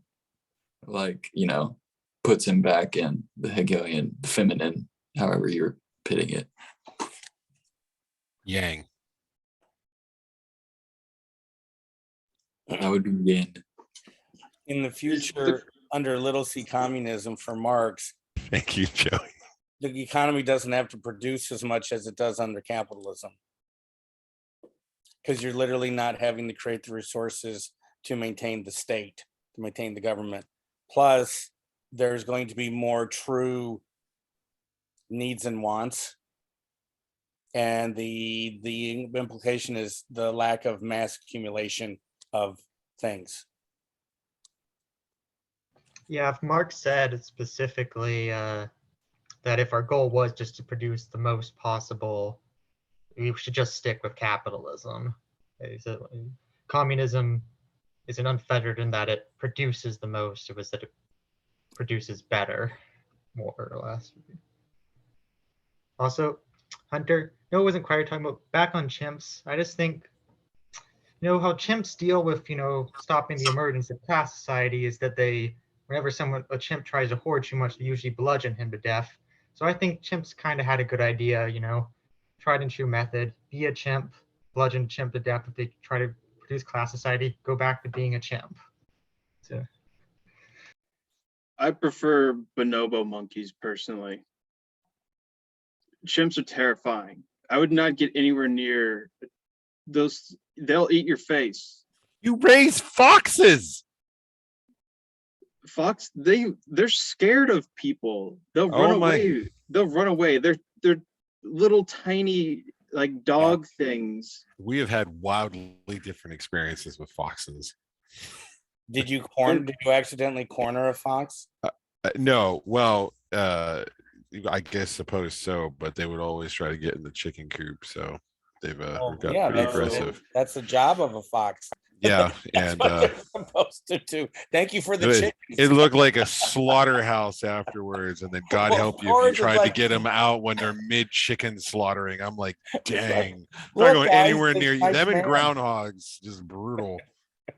So I'm cute. sorry I for- think Groundhogs. just ripped the throat out of a chicken. Yeah, I'm Oh, sorry for I wait. shouldn't be making fun of chickens getting killed by foxes, but it's from the fox's point of view.